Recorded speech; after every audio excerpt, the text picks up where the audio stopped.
welcome to income tax session. Today we are discussing on the term assessee under section 2 subsection 7.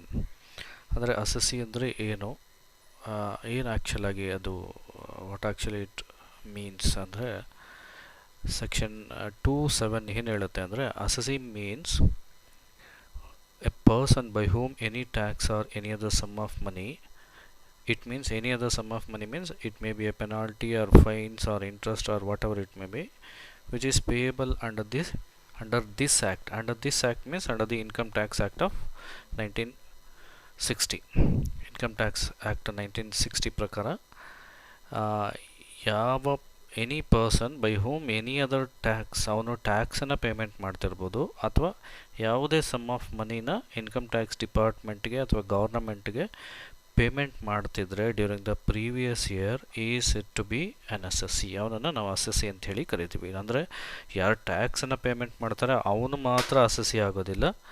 ಅವನು ಏನಾದರೂ sum of ಮನಿ ಅಂತ ಹೇಳಿದ್ರೆ ಫೈನ್ಸನ್ನು payment ಮಾಡ್ತಿದ್ರೆ ಅಥವಾ ಪೆನಾಲ್ಟಿನ payment ಮಾಡ್ತಿದ್ರೆ ಇಂಟ್ರೆಸ್ಟನ್ನು ಪೇಮೆಂಟ್ ಮಾಡ್ತಿದ್ರೆ during the previous year, so ಅವನನ್ನು ನಾವು assessee ಅಂತೇಳಿ ಕರಿತೀವಿ. ಅದಕ್ಕೆ ನೋಡಿ assessee means A person. assessee ಅನ್ನೋನು ಒಬ್ಬ ಪರ್ಸನ್ನು by whom any tax or any other sum of money. ಟ್ಯಾಕ್ಸ್ನ ಪೇಮೆಂಟ್ ಮಾಡೋನು ಮಾತ್ರ assessee ಅಲ್ಲ, ಅದರ ಜೊತೆಗೆ ಏನಾದರೂ sum of money income tax provision ಪ್ರಕಾರ ಏನಾದರೂ ಪೇಮೆಂಟ್ ಮಾಡ್ತಿದ್ರೆ ಗೌರ್ನಮೆಂಟ್ಗೆ ಅಥವಾ ಇನ್ಕಮ್ ಟ್ಯಾಕ್ಸ್ ಡಿಪಾರ್ಟ್ಮೆಂಟ್ಗೆ ನಾವು ಅವನನ್ನು assessee ಅಂತೇಳಿ ಕರಿತೀವಿ. ಎವ್ರಿ ಪರ್ಸನ್ ಅದರ ಜೊತೆಗೆ ಸಮ್ ಆಫ್ ಅದರ ಟ್ಯಾಕ್ಸನ್ನ ಪೇಮೆಂಟ್ ಮಾಡ್ತಿರೋನು assessee ಆಗ್ತಾನೆ, ಅಥವಾ any sum of money who is payable under the provision of tax who is also an assessee, and every person in respect of whom any assessment proceedings has been taken place during the previous year for the assessment of his income or loss or the amount of refund due to him. So ಯಾವ person ಮೇಲೆ assessment proceedings ಆಗ್ತಿದೆ ಅವನು ಸಹ assessee ಆಗ್ತಾನೆ. ಅವನ ಇನ್ಕಮ್ಗಾಗಿರ್ಬೋದು ಅಥವಾ ಬೇರೆಯವ್ರ ಇನ್ಕಮ್ಗಾದರೂ ಆಗಿರ್ಬೋದು. ಅದನ್ನು ನಾನು ನೆಕ್ಸ್ಟ್ ಡೀಟೇಲಾಗಿ ಹೇಳ್ತೀನಿ. ಸಪೋಸ್ ಈಗ ಇದು ಏನು ಅಸೆಸ್ಮೆಂಟ್ ಪ್ರೊಸೀಡಿಂಗ್ಸ್ ಅಂತ ಹೇಳಿದ್ರೆ ಫಾರ್ ಎಕ್ಸಾಂಪಲ್ ನೋಡಿ, ಈ ವರ್ಷ ನಾನು ಟ್ಯಾಕ್ಸನ್ನು ಪೇಮೆಂಟ್ ಮಾಡುವಂಥ ಅವಶ್ಯಕತೆ ಇಲ್ಲ, ಬಟ್ ನನಗೆ ನೋಟಿಸ್ ಬಂದಿರುತ್ತೆ ನೀವು ಲಾಸ್ಟ್ ಇಯರು ಕಡಿಮೆ ಟ್ಯಾಕ್ಸನ್ನು ಪೇಮೆಂಟ್ ಮಾಡಿದ್ದೀರಾ, ಹಾಗಾಗಿ ನೀವು ಈ ವರ್ಷ ಅದಕ್ಕೆ ಇಂಟ್ರೆಸ್ಟು ಪೆನಾಲ್ಟಿ ಎಲ್ಲ ಸೇರಿ ನೀವು ಇಷ್ಟು ಅಮೌಂಟನ್ನು ಪೇಮೆಂಟ್ ಮಾಡಬೇಕಾಗಿದೆ ಈ ವರ್ಷ ಅಂತ ಹೇಳಿದ್ರೆ, ಸೊ ಈ ವರ್ಷ ನಾನು ಟ್ಯಾಕ್ಸ್ ಪೇಯರ್ ಅಲ್ಲ, still I will be treated as an assessee because every person in respect of home ನನ್ನ ಮೇಲೆ ಅಸೆಸ್ಮೆಂಟ್ ಪ್ರೊಸೀಡಿಂಗ್ಸು ಆಗ್ತಿದೆ ಈ ವರ್ಷ, ಹಾಗಾಗಿ ನಾನು assessee ಆಗ್ತೀನಿ. ಟ್ಯಾಕ್ಸ್ ಪೇಮೆಂಟ್ ಮಾಡೋ ಅವಶ್ಯಕತೆ ಇಲ್ಲ, ಬಟ್ ಲಾಸ್ಟ್ ಫೈನಾನ್ಷಿಯಲ್ ಇಯರ್ ಇನ್ಕಮ್ಗೆ ನಾನು ಈ ವರ್ಷ ಇಂಟ್ರೆಸ್ಟು ಪೆನಾಲ್ಟಿ ಟ್ಯಾಕ್ಸು ಎಲ್ಲನೂ ಪೇಮೆಂಟ್ ಮಾಡ್ತಿರೋದ್ರಿಂದ ನಾನೇನಾಗ್ತೀನಿ assessee ಆಗ್ತೀನಿ. Every person in respect of whom any assessment proceedings under this act has been taken place for his income or loss. Income ಮಾತ್ರ assessment proceedings ಆಗಬೇಕು ಅಂತೇನಿಲ್ಲ, ಲಾಸ್ಗೆ assessment proceedings ಆಗ್ತಿದ್ರೂ ಸಹ ಅವನು assessee ಆಗ್ತಾನೆ. And A person who is assessable in respect of income R loss of another person. ಬೇರೆಯವರ ಇನ್ಕಮ್ಗೆ assessment proceedings ಆಗ್ತಿದ್ರೂ ಸಹ ಅವನು assessee ಆಗ್ತಾನೆ. ಸೊ ಅವನನ್ನು ಏನಂತ ಕರಿತೀವಿ ಅಂತ ಹೇಳಿದ್ರೆ ಡೀಮ್ಡ್ assessee ಅಂತ ಹೇಳಿ ಕರಿತೀವಿ. ಅದನ್ನು ಡೀಟೇಲಾಗಿ ಇನ್ನೂ ಹೇಳ್ತೀನಿ ನಾನು. ಬೇರೆಯವರ ಇನ್ಕಮ್ಗೆ ನಮ್ಮ ಮೇಲೆ ಅಸೆಸ್ಮೆಂಟ್ ಪ್ರೊಸೀಡಿಂಗ್ಸ್ ಆಗ್ತಿದ್ರೆ, ಅದೇಗೆ ಸರ್ ಬೇರೆಯವರ ಇನ್ಕಮ್ಗೆ ನಾವು ಯಾಕೆ ಟ್ಯಾಕ್ಸನ್ನು ನಮ್ಮ ಮೇಲೆ ಯಾಕೆ ಅಸೆಸ್ಮೆಂಟ್ ಪ್ರೊಸೀಡಿಂಗ್ಸ್ ಆಗುತ್ತೆ ಅಂತ ಹೇಳಿದ್ರೆ ಅದನ್ನು ಡೀಟೇಲಾಗಿ ನಾನು ಹೇಳ್ತೀನಿ. ಸೊ ಅವನು ಸಹ assessee ಆಗ್ತಾನೆ. ನಮೀಗ ಬೇರೆಯವರ ಇನ್ಕಮ್ಗೆ ನನ್ನ ಮೇಲೆ ಅಸೆಸ್ಮೆಂಟ್ ಪ್ರೊಸೀಡಿಂಗ್ಸ್ ಆಗ್ತಿದ್ರೆ ಆಗಲೂ ನನ್ನನ್ನು assessee ಅಂತ ಟ್ರೀಟ್ ಮಾಡಬೇಕಾಗತ್ತೆ. Every person who is deemed to be an assessee under the any provisions of this act. ಆಗಲೇ ಹೇಳಿದ್ನಲ್ಲ ಡೀಮ್ಡ್ assessee ಅಂತೇಳಿ, ಅದು ಬೇರೆಯವ್ರ ಇನ್ಕಮ್ಗೆ ನಾವು ಟ್ಯಾಕ್ಸ್ನ ಪೇಮೆಂಟ್ ಮಾಡೋವಂಥ ರೆಸ್ಪಾನ್ಸಿಬಿಲಿಟಿ ಅಥವಾ ಬಂದರೆ ಆವಾಗ ನನ್ನನ್ನು ಸಹ assessee ಅಂತ ಟ್ರೀಟ್ ಮಾಡಬೇಕಾಗತ್ತೆ. ಮತ್ತು a person who is deemed to be an assessee in default under any provisions of this act will also be treated as an assessee. So ಅಲ್ಲಿಗೆ assessee ಅಂತ ಹೇಳಿದ್ರೆ ಟ್ಯಾಕ್ಸನ್ನ ಪೇಮೆಂಟ್ ಮಾಡ್ತಿರೋನು ಡೀಟೇಲಾಗಿ ನೋಡಿ, ಅದು ಇನ್ನೂ ಡೀಟೇಲಾಗಿ ಹೇಳ್ತೀನಿ ನಾನು. ಟ್ಯಾಕ್ಸ್ನ ಪೇಮೆಂಟ್ ಮಾಡ್ತಿರೋನು ಅಸೆಸಿ ಆಗ್ತಾನೆ. ಅಥವಾ ಏನಾದರೂ ಫೈನ್ಸು ಪೆನಾಲ್ಟಿ ಪೇಮೆಂಟ್ ಮಾಡ್ತಿದ್ರೆ ಅವನು ಅಸೆಸಿ ಆಗ್ತಾನೆ. ಇಂಟ್ರೆಸ್ಟ್ನ ಪೇಮೆಂಟ್ ಮಾಡ್ತಿದ್ರೆ ಅವನು ಅಸೆಸಿ ಆಗ್ತಾನೆ. ಅಥವಾ ಬೇರೆಯವರ ಇನ್ಕಮ್ಗೆ ಅಸೆಸ್ಮೆಂಟ್ ಪ್ರೊಸೀಡಿಂಗ್ಸ್ ಆಗ್ತಿದ್ರೆ ಆಗಲೂ ಅವನು ಅಸೆಸಿ ಆಗ್ತಾನೆ. ಅವನ ಇನ್ಕಮ್ಗೆ ಅಸೆಸ್ಮೆಂಟ್ ಪ್ರೊಸೀಡಿಂಗ್ಸ್ ಆಗ್ತಿದ್ರು ಸಹ ಅವನು ಅಸೆಸಿ ಆಗ್ತಾನೆ. ಅದೇ ರೀತಿ in a contractual capacity when he fails to discharge his duties as per income tax provision will be treated as an assessee in default. So ಇವೆಲ್ಲರನ್ನೂ ಸಹ ನಾವು ಅಸೆಸಿ ಅಂಥೇಳಿ ಕರಿತೀವಿ. ಸೊ ಇಲ್ಲಿ ನಮಗೆ ಅಸೆಸಿ ಅಲ್ಲಿ ಡೀಮ್ಡ್ ಅಸೆಸಿ ಅಂದರೆ ಏನು ನೋಡಿ, ಇದು every person is deemed to be an assessee under any provisions of this act. Deemed assessee ಅಂದರೆ ಏನು ಮತ್ತು ಅಸೆಸಿ ಇನ್ ಡಿಫಾಲ್ಟ್ ಅಂದರೆ ಏನು ನೋಡಿ, ಈ ಎರಡು. ಡೀಮ್ಡ್ ಟು ಬಿ ಅಸೆಸಿ ಅಂದರೆ ಏನು ಅಥವಾ ಡೀಮ್ಡ್ ಅಸೆಸಿ ಅಂದರೆ ಏನು ಮತ್ತು ಅಸೆಸಿ ಇನ್ ಡಿಫಾಲ್ಟ್ ಅಂದರೆ ಏನು, ಈ ಎರಡನ್ನ ಡೀಟೇಲಾಗಿ ತಿಳ್ಕೊಳ್ಳೋಣ.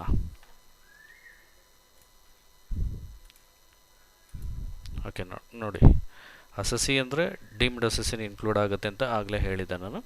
ಸೊ ಡೀಮ್ಡ್ ಅಸೆಸಿ ಅಂದರೆ ಯಾರು ಅಂತ ಹೇಳಿದ್ರೆ, a person is deemed to be an assessee for some others person is called deemed assessee. For the income of some other person is called deemed assessee. So assessee ಅಂದರೆ ಯಾರು, deemed assessee ಯಾರು ಅಂತ ಹೇಳಿದ್ರೆ, person who is deemed to be an assessee for the income of some other person is called deemed assessee. Actually who is not an assessee, ಅವನ assessee ಅಲ್ಲ. Deemed assessee ಅಂದರೆ is not an assessee ಆ್ಯಕ್ಚುಲಾಗಿ, but law ಪ್ರಕಾರ income tax provision ಪ್ರಕಾರ ಅವನನ್ನು assessee ಅಂತ treat ಮಾಡುತ್ತೆ. ಯಾವಾಗ ಅಂತ ಹೇಳಿದ್ರೆ ಡೀಮ್ಡ್ ಅಸೆಸಿ ನೋಡಿ, ಇಲ್ಲಿ ಇನ್ನೊಂದು ಸರಿ ಅರ್ಥ ಮಾಡ್ಕೊಳ್ಳಿ. A person who is deemed to be an assessee for the income of some other person is called deemed assessee. ಬೇರೆಯವರ ಇನ್ಕಮ್ಗೆ ಇವನನ್ನು ಅಸೆಸಿ ಅಂತ ಟ್ರೀಟ್ ಮಾಡ್ತಿದ್ರೆ ಅವನು ಡೀಮ್ಡ್ ಅಸೆಸಿ ಆಗ್ತಾನೆ. In other words, a person who is liable to pay tax on income of others. ಬೇರೆಯವರ ಇನ್ಕಮ್ಗೆ ಇವನು ಟ್ಯಾಕ್ಸ್ ಲಯಬಿಲಿಟಿ ಬಂದರೆ ಅವನನ್ನು ನಾವು ಡೀಮ್ಡ್ ಅಸೆಸಿ ಅಂತ ಕರಿತೀವಿ. ಏನು ಅದಕ್ಕೆ ಎಕ್ಸಾಂಪಲ್ ನೋಡಿ, it includes legal representatives. Legal representatives ಅಂದರೆ ಈಗ after the death of father death ಆದಮೇಲೆ ಫಾದರ್ ಇನ್ಕಮ್ ಏನಿರುತ್ತೆ, ಡಿಸೀಸ್ಡ್ ಫಾದರ್ ಇನ್ಕಮ್ ಏನಿರುತ್ತೆ, ಆ ಇನ್ಕಮ್ಗೆ ಮಗ ಅಂದರೆ ಆ ಲೀಗಲ್ ಹೇರ್ ಯಾರಿರ್ತಾನೆ, ಲೀಗಲ್ ರೆಪ್ರೆಸೆಂಟೇಟಿವ್ ಯಾರಿರ್ತಾನೆ, ಅವನು ಟ್ಯಾಕ್ಸನ್ನು ಪೇಮೆಂಟ್ ಮಾಡ್ತಾನೆ. ನಮ್ಮಪ್ಪ ಇದ್ದರು, ತೀರೋದ್ರು, ಈಗ ನಾನು ಟ್ಯಾಕ್ಸ್ ಪೇಮೆಂಟ್ ಮಾಡೋ ಅವಶ್ಯಕತೆ ಇಲ್ಲ ಅಂತ ಎಸ್ಕೇಪ್ ಆಗುವಂಥ ಚಾನ್ಸೇ ಇಲ್ಲ ಇಲ್ಲಿ.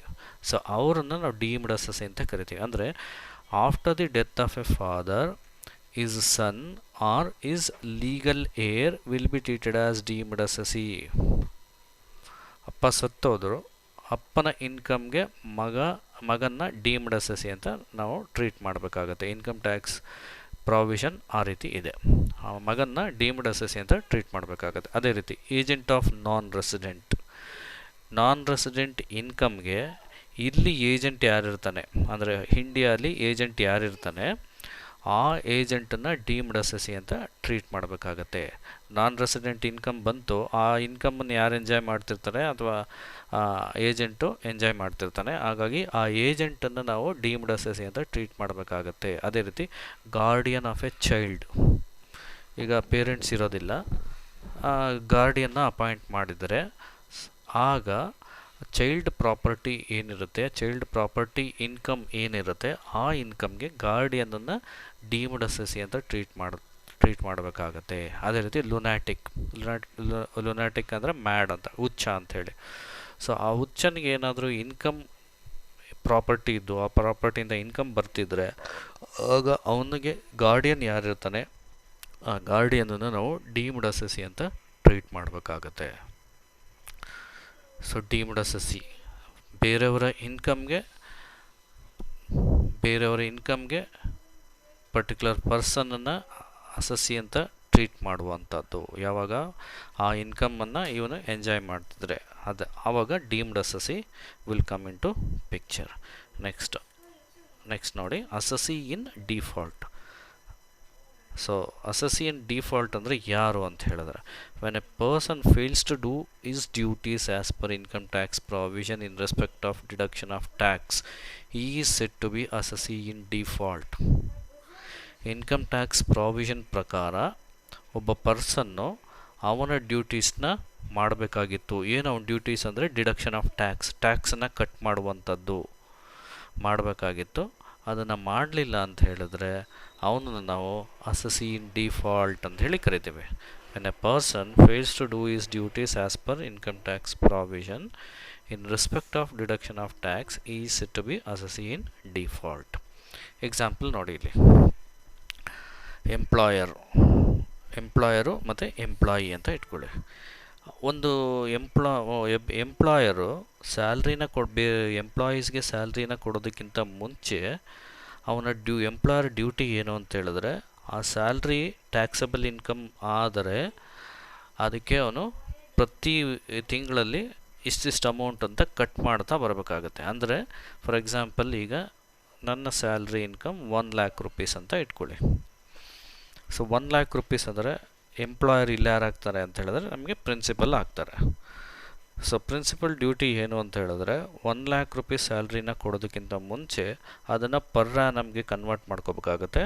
ಪರ್ ಆ್ಯನಮ್ಗೆ ಕನ್ವರ್ಟ್ ಮಾಡಿಕೊಂಡು ನನ್ನ ಇನ್ಕಮ್ಗೆ ಟ್ಯಾಕ್ಸ್ ಬರುತ್ತೋ ಇಲ್ವೋ ಅಂತ ಚೆಕ್ ಮಾಡಿಬಿಟ್ಟು ಆ ಟ್ಯಾಕ್ಸ್ ಬರೋಗಿದ್ರೆ ಪ್ರತಿ ತಿಂಗಳು ಇಷ್ಟಿಷ್ಟು ಅಮೌಂಟ್ ಅಂತ ಕಂಪಲ್ಸರಿಯಾಗಿ ಡಿಡಕ್ಟ್ ಮಾಡಲೇಬೇಕು. It is the duty of the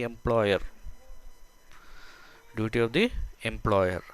ನಾನು ನಮ್ಮ ಕಾಲೇಜ್ದೇ ಎಕ್ಸಾಂಪಲ್ನ ಕೊಡ್ತಾ ಇದ್ದೀನಿ. ಈಗ 1 lakh rupees per month salary ಅಂತ ಹೇಳಿದ್ರೆ ಒಂದು ವರ್ಷಕ್ಕೆ ಎಷ್ಟಾಗುತ್ತೆ, 12 lakh rupees ಆಯಿತು. 12 lakh rupeesಲ್ಲಿ ಡಿಡಕ್ಷನ್ಸ್ ಎಲ್ಲ ಮೈನಸ್ ಮಾಡಬೇಕು. ಎಕ್ಸೆಂಪ್ಟೆಡ್ ಇನ್ಕಮ್ ಇದ್ದರೆ ಅದನ್ನು ಮೈನಸ್ ಮಾಡಬೇಕು. ಟ್ಯಾಕ್ಸಬಲ್ ಇನ್ಕಮ್ ಏನು ಬರ್ತಾ ಇದೆ, ಸೊ ಈ ಟ್ಯಾಕ್ಸಬಲ್ ಇನ್ಕಮ್ಗೆ ಎಷ್ಟು ಟ್ಯಾಕ್ಸ್ ಬರುತ್ತೆ ವರ್ಷಕ್ಕೆ ಸಪೋಸ್ ಈಗ 1 lakh rupees 1,20,000 ಟ್ಯಾಕ್ಸ್ ಬರುತ್ತೆ ಅಂತ ಇಟ್ಕೊಳ್ಳಿ. ವರ್ಷಕ್ಕೆ 1,20,000 ಟ್ಯಾಕ್ಸ್ ಬಂದರೆ ಪ್ರತಿ ತಿಂಗಳು ಎಷ್ಟು ಕಟ್ ಮಾಡಬೇಕಾಗುತ್ತೆ? ಆ್ಯಸ್ ಎ ಎಂಪ್ಲಾಯರ್ ಅವನು ಪ್ರತಿ ತಿಂಗಳು 10,000 ರೂಪಾಯಿ ಕಟ್ ಮಾಡಲೇಬೇಕು.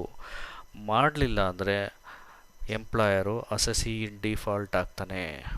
ಈಗ ಗೌರ್ನಮೆಂಟಲ್ಲಿ ಏನಾಗುತ್ತೆ ಅಂತಂದರೆ ಟ್ಯಾಕ್ಸ್ನ ಎಸ್ಕೇಪ್ ಮಾಡೋವಂಥ ಅವಶ್ಯಕತೆನೇ ಬರೋದಿಲ್ಲ. ಪ್ರೈವೇಟಲ್ಲಿ ಏನಾಗುತ್ತೆ ಅಂತ ಹೇಳಿದ್ರೆ ಒಂದು ಕಂಪ್ನಿಯಿಂದ ಇನ್ನೊಂದು ಕಂಪ್ನಿಗೆ ಚೇಂಜ್ ಆಗ್ತಾ ಇರ್ತಾರೆ. ಸೊ ಆವಾಗ ಒಂದು ಸಪೋಸ್ ಎ ಕಂಪ್ನಿಯಲ್ಲಿ ವರ್ಕ್ ಮಾಡ್ತಿರ್ತಾನೆ ಒಬ್ಬ ಎಂಪ್ಲಾಯಿ. ಎ ಕಂಪ್ನಿಯಲ್ಲಿ ಎಕ್ಸ್ ಅನ್ನೋ ಎಂಪ್ಲಾಯಿ ವರ್ಕ್ ಮಾಡ್ತಿರ್ತಾನೆ ಅಂತ ಇಟ್ಕೊಳ್ಳಿ. X monthly income 1 lakh rupees ಇದೆ. 1 lakh rupees ಇದೆ. ಸೊ ಅದನ್ನು ಎ ಕಂಪ್ನಿ ಏನು ಮಾಡಬೇಕಂದ್ರೆ ಎಂಪ್ಲಾಯರು ವರ್ಷಕ್ಕೆ ಕನ್ವರ್ಟ್ ಮಾಡಿ ಪ್ರತಿ ತಿಂಗಳು ಅವನ ಹತ್ರ 10,000 ರೂಪಾಯಿ ಡಿಡಕ್ಟ್ ಮಾಡಬೇಕು. 1,20,000 ನನ್ನ ಎಕ್ಸಾಂಪಲಲ್ಲಿ 1,20,000 ಟ್ಯಾಕ್ಸ್ ಬರುತ್ತೆ ಅಂತ ಅಸಂಪ್ಷನು. ಸೊ ಪ್ರತಿ ತಿಂಗಳು ಎ ಕಂಪನಿ 10,000 rupees ಕಟ್ ಮಾಡಬೇಕು. ಸಪೋಸ್ 2-3 ತಿಂಗಳು ಮಾಡಲಿಲ್ಲ ಅಂತ ಇಟ್ಕೊಳ್ಳಿ, 30,000 ರೂಪಾಯಿ ಕಟ್ ಮಾಡಬೇಕಾಗಿತ್ತು, ಮಾಡಲಿಲ್ಲ. ಆಲ್ ಆಫ್ ಎ ಸಡನ್ ಅವನೇನು ಮಾಡ್ತಾನೆ, ಎ ಕಂಪ್ನಿನ ಬಿಟ್ಟು ಬಿ ಕಂಪ್ನಿಗೆ ಜಾಯ್ನ್ ಆಗ್ತಾನೆ. ಸೊ ಬಿ ಕಂಪ್ನಿಗೆ ಜಾಯ್ನ್ ಆದಾಗ ಎ ಕಂಪ್ನಿ ಟ್ಯಾಕ್ಸ್ನ ಕಟ್ ಮಾಡಬೇಕಾಗಿತ್ತು. ಅದನ್ನು TDS ಅಂತ ಕರಿತೀವಿ, ಟ್ಯಾಕ್ಸ್ ಡಿಡಕ್ಟೆಡ್ ಅಟ್ ಸೋರ್ಸ್ ಅಂತೇಳಿ. ನೋಡಿ ಇಲ್ಲಿದೆ TDS ಅಂತ ಕರಿತೀವಿ ನಾವು ಅದನ್ನು, ಟ್ಯಾಕ್ಸ್ ಡಿಡಕ್ಟೆಡ್ ಅಟ್ ಸೋರ್ಸ್. ಅಂದರೆ ಸೋರ್ಸ್ಗೆ ಟ್ಯಾಕ್ಸನ್ನು ಡಿಡಕ್ಟ್ ಮಾಡುವಂಥದ್ದು. ಇಲ್ಲಿ ಟ್ಯಾಕ್ಸನ್ನು ಡಿಡಕ್ಟ್ ಮಾಡಲಿಲ್ಲ ಎ ಕಂಪನಿ, 3 ತಿಂಗಳದು 30,000 ರೂಪಾಯಿ ಟ್ಯಾಕ್ಸ್ ಬರ್ತಾಯಿದೆ. ಸೊ ಅವಾಗ ಆ ಎ ಕಂಪನಿ ಏನಾಗುತ್ತೆ, ಅಸಸಿ ಇನ್ ಡಿಫಾಲ್ಟ್ ಆಗುತ್ತೆ. ಟ್ಯಾಕ್ಸ್ ಅವನು ಡಿಡಕ್ಟ್ ಮಾಡಬೇಕಾಗಿತ್ತು, ಮಾಡಲಿಲ್ಲ. ಸೊ ಅವಾಗ ಅವನನ್ನು ನಾವು ಅಸಸಿ ಇನ್ ಡಿಫಾಲ್ಟ್ ಅಂಥೇಳಿ ಕರಿತೀವಿ. ಯಾರು ಇನ್ಕಮ್ ಟ್ಯಾಕ್ಸ್ ಪ್ರಾವಿಷನ್ ಪ್ರಕಾರ ಅವರ ಡ್ಯೂಟೀಸ್ನ ಮಾಡಬೇಕಾಗಿತ್ತು, ಟ್ಯಾಕ್ಸ್ನ ಕಟ್ ಮಾಡುವಂಥದ್ದು, TDS ಮಾಡುವಂಥದ್ದು, ಅವರು ಮಾಡಲಿಲ್ಲ ಅಂದರೆ ಅವರನ್ನು ನಾವು ಅಸಸಿ ಇನ್ ಡಿಫಾಲ್ಟ್ ಅಂತ ಕರಿತೀವಿ. ನೋಡಿ ಇಲ್ಲಿ ಎಕ್ಸಾಂಪಲ್ ಹೇಳಿದ್ದೀನಿ.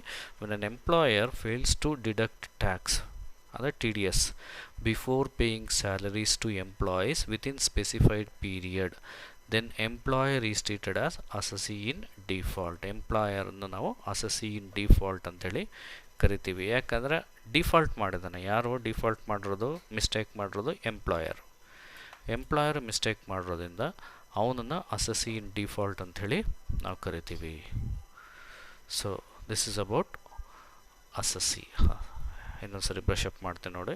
ಅಸಸಿ ಮೀನ್ಸ್ ಟ್ಯಾಕ್ಸ್ ಪೇಮೆಂಟ್ ಮಾಡ್ತಿರೋನು ಅಸಸಿ, ಅಥವಾ ಯಾವುದೇ ಪೆನಾಲ್ಟಿ ಪೇಮೆಂಟ್ ಮಾಡ್ತಿರೋನು ಅಸಸಿ ಆಗ್ತಾನೆ, ಇಂಟ್ರೆಸ್ಟ್ ಪೇಮೆಂಟ್ ಮಾಡ್ತಿರೋನು ಅಸಸಿ ಆಗ್ತಾನೆ, ಫೈನ್ ಪೇಮೆಂಟ್ ಮಾಡ್ತಿರೋನು ಸಹ ಅಸಸಿ ಆಗ್ತಾನೆ, ಅಥವಾ ಯಾವುದೇ ಒಬ್ಬ ಪರ್ಸನ್ ಮೇಲೆ ಅಸೆಸ್ಮೆಂಟ್ ಪ್ರೊಸೀಡಿಂಗ್ಸ್ ಆಗ್ತಿದೆ ಅಂತ ಹೇಳಿದ್ರೆ ಅವನ ಇನ್ಕಮ್ಗಾಗಿರ್ಬೋದು, ಲಾಸ್ಗಾಗಿರ್ಬೋದು, ಅವನು ಸಹ ಅಸಸಿ ಆಗ್ತಾನೆ. ಅಥವಾ ಬೇರೆಯವ್ರ ಇನ್ಕಮ್, ನೋಡಿ ಇದು ಬೇರೆಯವರ ಇನ್ಕಮ್ಗೆ ಅಥವಾ ಲಾಸ್ಗೆ ಪರ್ಟಿಕ್ಯುಲರ್ ಪರ್ಸನನ್ನು ಅಸಸಿ ಅಂತ ಟ್ರೀಟ್ ಮಾಡ್ತಿದ್ರೆ ಅಂದರೆ ಡೀಮ್ಡ್ ಅಸಸಿ ಅಂಥೇಳಿ, ಅವನು ಸಹ ಅಸಸಿ ಆಗ್ತಾನೆ. ಬೇರೆಯವರ ಇನ್ಕಮ್ಗೆ ಒಬ್ಬ ಪರ್ಸನನ್ನು ಅಸಸಿ ಅಂತ ಟ್ರೀಟ್ ಮಾಡ್ತಿದ್ರೆ ಅವನನ್ನು ಡೀಮ್ಡ್ ಅಸಸಿ, ಅದನ್ನು ಡೀಟೇಲಾಗಿ ಎಕ್ಸ್ಪ್ಲೈನ್ ಮಾಡಿದ್ದೀನಿ. ಮತ್ತು a person who is deemed to be assessee in default under any provisions of this act will also be treated as an assessee. ಅವನನ್ನು ನಾವು ಅಸಸಿ ಅಂತ ಹೇಳಿ ಕರಿತೀವಿ. ಸೊ ಅಸಸಿಯಲ್ಲಿ ನಾವು ಎರಡನ್ನ ಡೀಟೇಲಾಗಿ ತಿಳ್ಕೊಂಡಿದ್ದೀವಿ. ಇದೊಂದು ಡೀಮ್ಡ್ ಅಸಸಿ ಅಂದರೆ ಬೇರೆಯವರ ಇನ್ಕಮ್ಗೆ ಪರ್ಸನನ್ನು ಅಸಸಿ ಅಂತ ಟ್ರೀಟ್ ಮಾಡುವಂಥದ್ದನ್ನು ಡೀಮ್ಡ್ ಅಸಸಿ ಅಂತ ಕರಿತೀವಿ. ಅದಕ್ಕೆ example, after the death of a father ಈ son or daughter will be treated as deemed assessee. ಯಾರ ಇನ್ಕಮನ್ನು ಎಂಜಾಯ್ ಮಾಡ್ತಾರೆ ಫ್ಯೂಚರಲ್ಲಿ ಅವರನ್ನು ಡೀಮ್ಡ್ ಅಸಸಿ ಅಂತ ಟ್ರೀಟ್ ಮಾಡಬೇಕು. ಅದೇ ರೀತಿ agent of a non resident ಮತ್ತು guardian of a child or lunatic will be treated as deemed assessee. Then assessee in default ಅಂದರೆ ಯಾರು ಇನ್ಕಮ್ ಟ್ಯಾಕ್ಸ್ ಪ್ರಾವಿಷನ್ ಪ್ರಕಾರ ಮಿಸ್ಟೇಕನ್ನು ಮಾಡಿರ್ತಾರೆ ಅವರನ್ನು ಅಸಸಿ ಇನ್ ಡಿಫಾಲ್ಟ್ ಅಂತ ಕರಿತೀವಿ. ಅದಕ್ಕೆ ಡೀಟೇಲಾಗಿ ನಾನು ಹೇಳಿದೆ ಎಂಪ್ಲಾಯರ್ನ ಎಕ್ಸಾಂಪಲ್ ಕೊಟ್ಟು. This about assessee. With this I will conclude this session. Thank you.